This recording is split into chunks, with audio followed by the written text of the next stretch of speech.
Hello students, good morning. आज की इस वीडियो में हम लोग साइंस पढ़ेंगे और साइंस का चैप्टर नंबर 10 जो कि है रेस्पिरेशन इन ऑर्गेनिजम्स। उसे ज्यादातर लिविंग बींग्स भी हम कहते हैं। तो उसमें क्या क्या है, वो यहाँ पे क्या क्या टॉपिक है वो हम देखेंगे।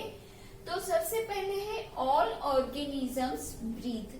जितने भी ऑर्गेनिजम्स है वो सब लिविंग बीइंग क्या करते हैं, ब्रीदिंग करते हैं। Take in oxygen from the surroundings of air and take out carbon dioxide. अपने अंदर वो लोग जब ब्रीथ करते हैं तो अंदर वो लोग क्या लेते हैं, ऑक्सीजन। वो प्योर एयर है और अपनी बॉडी में से वो लोग क्या निकालते हैं, तो कार्बन डाइऑक्साइड निकालते हैं। और यही जो बात है कि अंदर ऑक्सीजन लेना और बाहर कार्बन डाइऑक्साइड निकालना, उसे हम ब्रीदिंग कहते हैं। ब्रीदिंग मतलब कि सांस अंदर लेना और बाहर निकालना, उसे ब्रीथिंग कहते हैं। और अंदर जब हम सांस लेते हैं तो प्योर एयर यानी कि जो सराउंडिंग्स में जो एयर है वो हम अंदर लेते हैं, वो ज्यादातर ऑक्सीजन रिच होती है, रिच इन ऑक्सीजन होती है, उसमें ज्यादातर ऑक्सीजन होता है। और जब जो भी हम बाहर निकालते हैं, इनहेल एक्सिलेशन करते हैं, उसमें ज्यादातर कार्बन डाइऑक्साइड रिच एयर होती है, यानी कि उसमें कार्बन डाइऑक्साइड की मात्रा ज्यादा होती है, जिसे हम ब्रीदिंग कहते हैं। Breathing allows oxygen rich air to enter the body. Breathing क्या करता है कि जो ऑक्सीजन वाली शुद्ध हवा है उसे बॉडी में एंटर होने देती है। This oxygen is required to produce energy. तो हमें ये जो ऑक्सीजन है उसकी जरूरत क्यों पड़ती है, तो एनर्जी कलेक्ट करने के लिए। तो अब आपको होगा कि भाई एयर लेने से एनर्जी कहाँ से आएगी, तो वो बात हम आगे बढ़ेंगे। तो यहाँ पे आपका टॉपिक है ब्रीदिंग एंड रेस्पिरेशन। तो आपको होगा ब्रीदिंग और रेस्पिरेशन दोनों सेम है, लेकिन ये दोनों अलग प्रोसेस है। ब्रीथिंग मतलब सांस लेना और बाहर निकालना, लेकिन रेस्पिरेशन का मतलब क्या है वो हम आगे समझेंगे। Breathing is the process in which oxygen rich air is taken in and carbon dioxide rich air is taken out from the body. तो ब्रीदिंग का मतलब क्या है, जो अच्छी शुद्ध प्योर हवा यानी कि ऑक्सीजन को बॉडी में लेना और बॉडी के अंदर जो अशुद्ध इम्प्योर एयर है मतलब कि कार्बन डाइऑक्साइड है, उसे हमें बाहर निकालना है। तो उस प्रोसेस को हम ब्रीदिंग कहते हैं। अब रेस्पिरेशन क्या है, तो रेस्पिरेशन मतलब it is the process in which oxygen is used to break down food to release energy। मतलब आप जो भी खाना खाते हो, मतलब कि आपने एयर को अंदर लिया यानी कि ऑक्सीजन हमारी बॉडी के अंदर एंटर हुआ। वो ऑक्सीजन क्या करता है, तो वो हमारी बॉडी के अलग अलग ऑर्गन में जो भी सेल्स रहते हैं, वो सेल्स में जो हम खाना खाते हैं, जो फूड हम खाते हैं, उसको क्या करता है, ब्रेक डाउन करता है। तो वो जो फूड है एज ए ग्लूकोज हमारी बॉडी में होता है, वो ब्रेक होता है और उससे क्या होता है, एनर्जी रिलीज होती है। और भी बहुत कुछ होता है, लेकिन एनर्जी रिलीज होती है। जो भी खाना खाते हैं वो हमारी बॉडी में ग्लूकोज के फॉर्म में होता है, तो ग्लूकोज एनर्जी रिलीज करता है, वो ब्रेक डाउन होता है और उसमें से एनर्जी मिलती है। इसीलिए हमारे जो पेरेंट्स हैं हमें कहते हैं कि आप अच्छे से खाना खाओ, आप पूरा न्यूट्रिएंट्स वाला फूड खाओ, इधर उधर का मत खाओ, टाइम पे खाना खाओ। तो ये जो खाना है वो खाना क्या करता है, वो ब्रेक डाउन होता है और उसमें से एनर्जी रिलीज होती है, और वो जो एनर्जी है वो हमारी बॉडी की जो भी एक्टिविटी है, जो भी हमारा डेली रूटीन है, कोई भी आप काम कर रहे हो, खा रहे हो, नहा रहे हो, या तो सो रहे हो कि कोई भी एक्सरसाइज करते हो, उस टाइम पे आपको जो एनर्जी की जरूरत होती है वो एनर्जी हमें इसमें से मिलती है, यानी कि सबका मेन क्या है, ऑक्सीजन। तो ये बात रेस्पिरेशन में है कि जो ऑक्सीजन लेते हैं वो सेल यूज करते हैं, और उसमें जो फूड होता है वो ब्रेक डाउन होता है और उससे एनर्जी रिलीज होती है। अब व्हाट इज इनहेलेशन? इनहेलेशन का मतलब क्या है? Taking in air rich in oxygen is called inhalation. जब हम सांस के अंदर जो ऑक्सीजन रिच इन ऑक्सीजन यानी कि ज्यादा मात्रा में ऑक्सीजन वाली एयर हम अंदर लेते हैं तो उसे इनहेलेशन कहते हैं। और जो भी बाद में क्या होता है, बॉडी के अंदर जो अशुद्ध एयर है यानी कि कार्बन डाइऑक्साइड, उसे हम बाहर निकालते हैं, उसे हम एक्सलेशन कहते हैं। तो taking in air rich in oxygen is called inhalation. This oxygen is used to break down the food and release the energy. वो क्या रिलीज करता है? एनर्जी। और क्या रिलीज करता है? Carbon dioxide and water. वो हमारी बॉडी में कार्बन डाइऑक्साइड की मात्रा भी छोड़ता है और वाटर भी रिलीज करता है।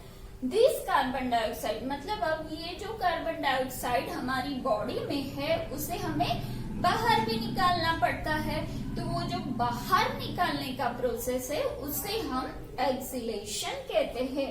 This carbon dioxide is removed from our body through exhalation. हम एक्सलेशन के दौरान हमारी बॉडी के अंदर का जो कार्बन डाइऑक्साइड है जो इनहेलेशन से बना है उसे हम बाहर निकालते हैं। तो यहाँ पे हम लोगों ने जो आपके टॉपिक है जो वो मैंने यहाँ ब्रीदिंग और रेस्पिरेशन में क्या फर्क है। रेस्पिरेशन मतलब कि एनर्जी रिलीज होना, और ये कब खत्म होता है, एक बार आप इनहेल करो फिर एक्सलेशन करो, और वो दोनों प्रोसेस से आपका पूरा एक रेस्पिरेशन बनता है। तो हम अब नेक्स्ट टॉपिक पे जाएंगे।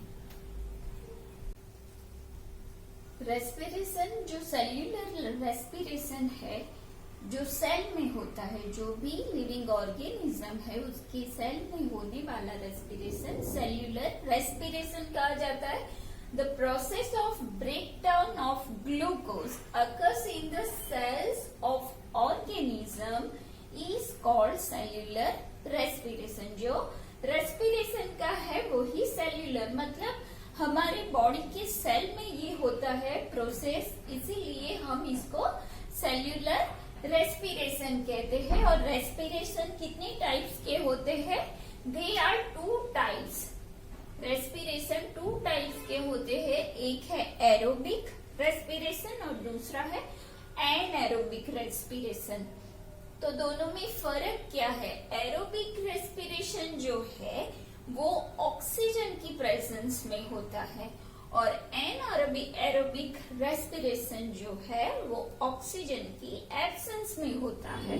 तो in this kind of respiration food is broken down in the presence of air. ये हमें खास लिखना है, इन प्रेजेंस ऑफ एयर जो फूड ब्रेक होता है हमारी बॉडी सेल में एंड रिलीज CO2 यानी कि carbon dioxide and water and also energy and release energy. ये जो एरोबिक रेस्पिरेशन है उसमें हमारी बॉडी जो भी फूड लेती है उसमें जो भी ग्लूकोज बनता है वो हमारे सेल के अंदर क्या होता है, ब्रेक डाउन होता है, और ग्लूकोज में से बनता है कार्बन डाइऑक्साइड, वाटर एंड क्या रिलीज होती है? एनर्जी। लेकिन ये जो सारी बातें होती है वो किसमें होती है? ऑक्सीजन की प्रेजेंस में। और जितने भी ह्यूमन बीइंग्स है वो सारे लिविंग बीइंग्स है, वो यही एरोबिक रेस्पिरेशन करते हैं। तो एनएरोबिक रेस्पिरेशन का मतलब क्या है और वो कौन करता है? तो एनएरोबिक जो रेस्पिरेशन, और ये जो है वो उसकी फॉर्मूला है, मैंने लिखा है यहाँ पे ग्लूकोज। तो यहाँ पे जो प्रोसेस होगी वो क्या होगी? इन प्रेजेंस ऑफ एयर बनेगा क्या? Carbon dioxide, water and energy release होती है। वो हमने ये केमिकल फॉर्मूला से, रिएक्शन से हमने दिखाया है। Anaerobic respiration, in this kind of respiration, food is broken down in the absence of oxygen. Oxygen की एब्सेंस में ये प्रोसेस होती है फूड के ब्रेकडाउन की। एंड आफ्टर द प्रोसेस क्या यहाँ पे होता है रिलीज? लैक्टिक एसिड होता है। यहाँ पे कार्बन डाइऑक्साइड होता है और यहाँ पे हमें क्या मिलता है? Lactic acid and energy release. Energy तो मिलती है लेकिन कम एनर्जी होती है, क्योंकि यहाँ पे ऑक्सीजन की मात्रा भी कम होती है। तो ज्यादा क्या यहाँ पे होता है? लैक्टिक एसिड हमें ज्यादा मिलता है। तो ये जनरली कौन करता है? यीस्ट सेल, ये जो ऑर्गेनिज्म है, इंसेक्ट्स, और जो yeast cell, some fungi and bacteria जो छोटे छोटे होते हैं वो ये रेस्पिरेशन करते हैं। और हमारी जो बॉडी है उसमें मसल्स में भी ये एनएरोबिक रेस्पिरेशन होता है, लेकिन वो सिर्फ थोड़े टाइम के लिए होता है। और वो भी कब होता है? जब हमारी बॉडी कोई हैवी एक्सरसाइज करती है, जैसे कि दौड़ना, साइकिलिंग करना।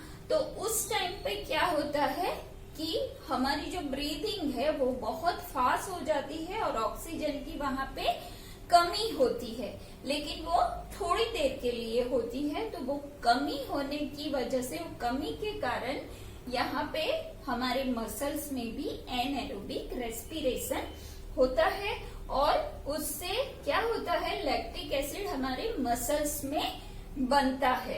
इसीलिए कभी कभी जब हम ऐसी हैवी एक्सरसाइज करते हैं तो जो हमारा मसल्स है वो पेन करता है, खींच जाता है कभी। तो उस वक्त पे हम क्या करते हैं? या तो गर्म पानी का बैग शेक करते हैं हम लोग। तो ऐसे जो मसल्स पेन होता है वो ठीक होता है। तो हमारे मसल्स में जब हैवी एक्सरसाइज करने से कौन सा एसिड बनता है? लैक्टिक एसिड बनता है। इसीलिए हमारी बॉडी पेन करती है, मसल्स खींच जाते हैं।